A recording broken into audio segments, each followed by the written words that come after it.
Bonjour à tous, je suis Catherine Fetz, diététicienne thérapeute et spécialisée dans les troubles du comportement alimentaire. Dans cette nouvelle saison de podcast, j'ai à cœur de vous partager le témoignage de mes patients qui ont trouvé leur propre voie vers la sortie des troubles du comportement alimentaire et qui prouvent que le processus de changement peut vraiment mener à une vie meilleure, plus joyeuse et plus sereine. Si ces témoignages vous touchent ou que vous avez des questions, vous pouvez bien sûr me contacter via Instagram ou via mon site boulimie-solution au pluriel.fr et je vous répondrai avec plaisir. Je vous laisse donc plonger dans leur processus et vous souhaite une belle écoute.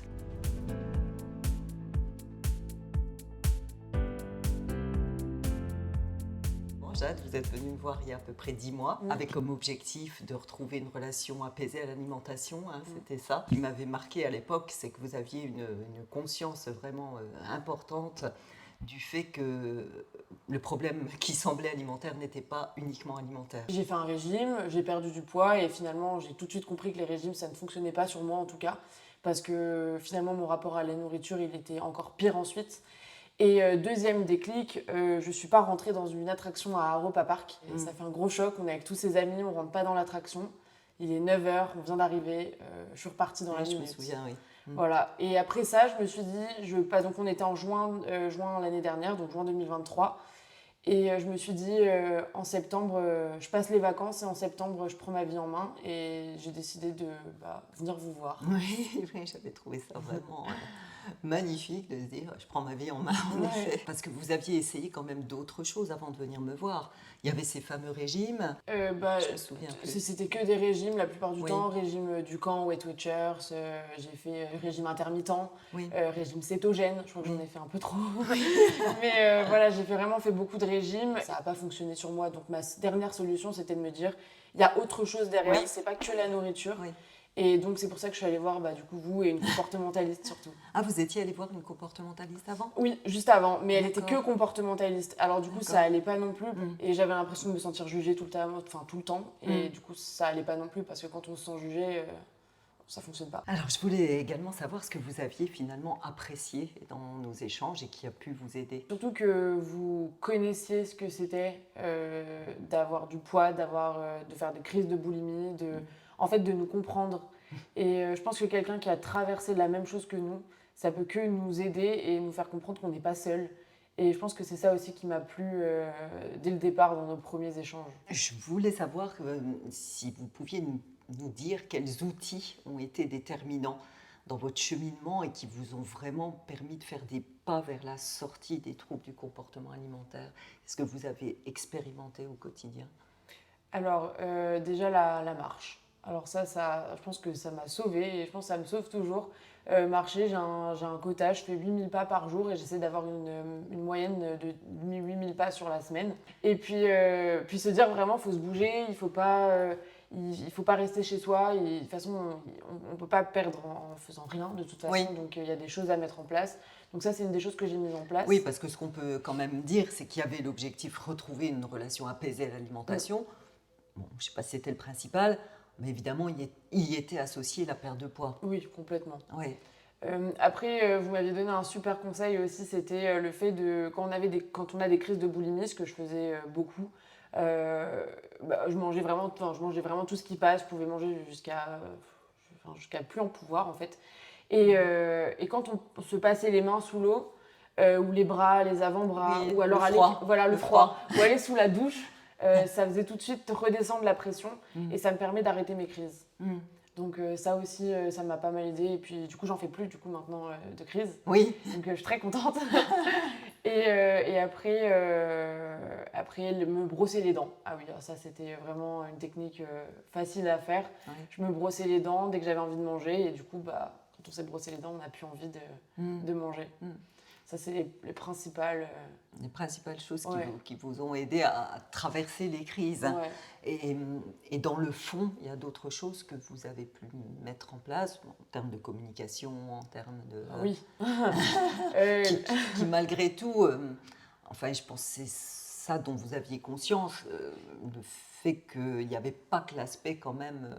essayer de gérer l'alimentation, quoi. Il y a aussi tout ce qui fait qu'on ne se nourrit pas de qui on est finalement, et donc s'affirmer dans qui vous êtes. euh, Est-ce que ça a été aussi un palier? Oui, je pense que ça c'est le plus dur encore parce que bah, je pense que dès qu'on a des soucis dans notre vie, les gens qui ont un problème avec la nourriture, bah, Mm. ils vont tout de suite aller vers ce qui les réconforte le plus. Donc pour moi, c'est ça. Mm. Et ce que j'essaye de faire, surtout, c'est de ne pas me justifier. Ah oui, ça c'était un outil aussi Ça, très c'est important. un outil très important parce que ça permet finalement de lâcher prise.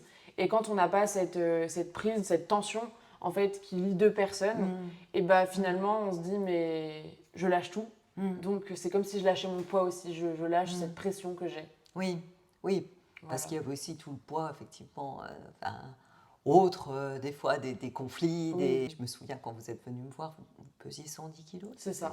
ouais. Ouais. Et aujourd'hui, vous en êtes Aujourd'hui, j'en fais 95. où? Ouais, oui, c'est un beau parcours. Ouais, C'est un oui, beau je suis parcours contente. sans se priver. Voilà, sans se priver. Oui, ça on peut le dire Ah, quand ça, oui. même, hein, parce que il s'agit pas de faire un régime, Non, quoi. Hein, c'est non. vraiment, je crois qu'aujourd'hui voilà, vous vivez votre Normalement. vie Ouais. en profitant des bons moments C'est ça.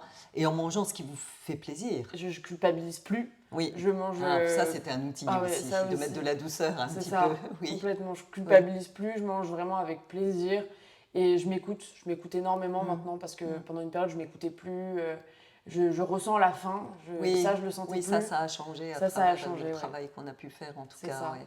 Ouais, et puis se questionner peut-être dans vos choix, ce qui vous fait plaisir, le plus Exactement. plaisir, Ouais. et dans des quantités où vous n'êtes pas frustré en tout Voilà, cas. c'est ça, exactement. Oui, aujourd'hui, vous pouvez très bien avoir des soirées, des moments entre amis, et sans que ça pose problème, et C'est sans ça. que vous vous questionniez Oui. sur ce que vous allez manger.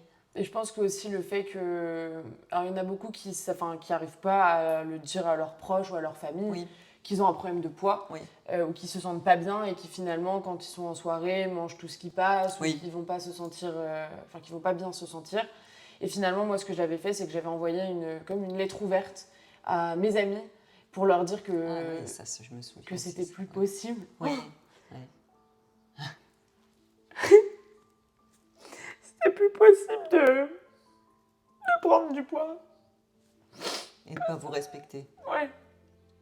Parce que eux, même s'ils mangent comme ils veulent, moi j'ai un vrai souci. Et le but, c'est de régler ce problème et puis d'avancer finalement. Et donc, vous avez eu de la douceur par rapport à ça. Oui, Ouais, Ouais, vous ouais. n'osiez pas, et en fait, ça a été déterminant.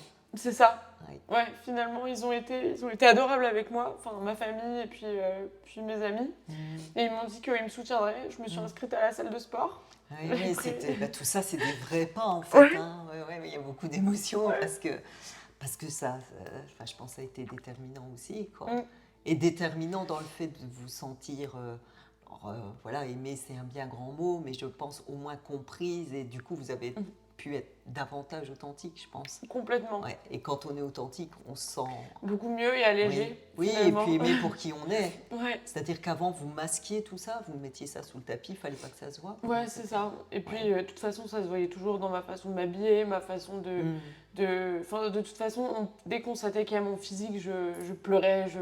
J'avais comme si c'était le seul truc où on pouvait vraiment me piquer et que je pouvais rien faire contre ça. Oui, vous étiez blessée. Je suis désarmée finalement face à mon poids. Oui. Et donc ça, c'est derrière vous, c'est Ouais. beaucoup plus apaisé aujourd'hui. Beaucoup plus, ouais. Ouais. Je m'habille, j'ai plus honte, on va dire, de mettre des shorts ou voilà, parce que Trop bien. parce que je me dis de toute façon je suis comme ça et je vais pas le rester et les gens ils peuvent que voir que je fais des efforts, donc ils sont pas à me juger pour ça parce que je fais des efforts. Oui, donc, oui, on avait vu, je crois, dans le parcours, hein, c'est effectivement accueillir son corps comme il est, C'est ça. s'accueillir comme on est pour aller vers autre chose. Parce qu'avant, je pense qu'il y avait ce rejet, il fallait pas que vous regardiez, il fallait peut-être pas, voilà. Oui. Et le fait d'accueillir, finalement, c'est ça qui aussi permet d'avancer. Ouais, en tout cas, moi je vous l'ai dit tout au long du parcours, hein, je crois, mais j'ai toujours trouvé extraordinaire la façon dont vous choisissiez d'expérimenter, de vous mettre en mouvement, voilà, et je leur dis, c'est quelque chose, c'est pas si simple en fait, hein, parce que ça demande d'oser de nouvelles façons d'être avec les gens, c'est ce que vous nous partagez, et de faire au quotidien, quoi. Et ouais, ça c'est, alors à la fois c'est un effort, mais à la fois, j'imagine que votre vie est quand même plus plus sereine en tout cas. Complètement. Ouais. Je suis beaucoup plus... je suis moins stressée, je me prends moins la tête avec la nourriture. Avant, je pensais... En m'endormant, je pensais à manger. En me levant, je pensais à ce que j'allais manger. Oui. Aujourd'hui, j'ai plus ça du tout. Ah ouais, c'est génial. C'est vraiment un cap. Ouais, ça, vraiment, je voudrais vraiment dire aux gens qu'il y a moyen de s'en sortir, parce qu'il y a beaucoup de personnes qui me disent moi, je suis boulimique depuis 40 ans et je crois que j'y serai toujours. En fait, non, il y a vraiment moyen de s'en sortir. Ouais, franchement. Quel changement vous avez pu observer finalement suite dans votre vie? Qu'est-ce qui a vraiment changé suite à ce travail qu'on a fait ensemble? Mes relations avec mes proches, Oui. elles ont changé. Ah oui, ça c'est important. Surtout avec ma maman finalement. Oui. Elle accepte et elle voit que je fais des efforts. Oui. Bon, je pense qu'elle voudrait que ça aille un petit peu plus vite, ce que je peux comprendre. Moi aussi, j'aimerais. Mais oui, ça c'est aussi un point important. C'est un point important, la vitesse. Oui, la vitesse. Alors souvent, quand on est boulimique, on est dans le tout ou rien. Il faudrait que ça marche tout de suite ou alors on ne fait rien. Et en fait, non, il faut du temps, quoi. Voilà, complètement, parce que j'ai pas pris du poids Enfin, je suis pas montée jusqu'à 110 kilos en un an. Oui, c'est ça. Donc finalement, je dois perdre du poids sur le long terme. Et ça, c'est vraiment quelque chose que j'ai compris et qui m'aide. Parce que là, moi, je suis contente, 15 kilos en 10 mois, bientôt un an. Oui. Je pense que c'est raisonnable. Oui, et puis voilà, on continue. Ouais. Il y a beaucoup de patients qui me disent quand j'aurai perdu du poids, quand j'aurai le corps que je veux, je m'habillerai de telle ou telle manière, je me ferai jolie. Je pense que c'est pas utile d'attendre finalement pour se faire belle, pour se sentir bien et pour vivre. Ouais, complètement. Parce que sinon, le chemin n'est pas le même en fait. Non. On peut aussi se trouver... Il faut, parce que sinon on sombre en fait finalement, on se sent pas joli, et puis même il y a des gens autour de nous, on peut pas non plus... on peut pas se laisser aller finalement, pour eux, pour nous, on peut pas le faire. Oui, vous avez cette force en tout cas, oui. Ouais. Bon, c'est pas tous les jours comme ça. Non, je trouve que dans le travail, il y a aussi eu tout cet aspect d'accueillir des parties plus fragiles et qui finalement font que... est-ce que c'est pas ça la force, quoi? Est-ce que c'est pas ça être fort? Oser, parce que c'est un peu ce que vous témoignez et qui vous donne de l'émotion, c'est que vous avez osé partager cette fragilité avec vos amis, avec vos... Et ça pour moi, c'est de la force. Ouais, non, c'est vrai. En fait, finalement, il m'a fallu du courage pour venir ici. Oui. Il m'a fallu vraiment être vraiment comme à nu, en fait, devant vous pour vous dire tout ça. Pas se dire... moi, je sais que je me disais tout le temps que je m'aime pas, je déteste mon corps, et j'avais une espèce de... J'étais en train presque d'agresser mon corps, en fait, finalement, et de pas être en accord avec lui. C'est comme si ma tête était ici et puis mon corps était là. Mon corps, si je lui donne de l'amour, il fera ce que je veux. Merci vraiment, en tout cas, pour qui vous êtes. Je vous l'ai déjà dit. Et puis d'avoir bien voulu témoigner, en tout cas. Ça me fait plaisir. Et puis surtout, gardez tous courage. Ça, je dis pas, mais voilà. Et franchement, ayez la force. Et puis, si vous voulez... Catherine Fett est là. C'est gentil, merci.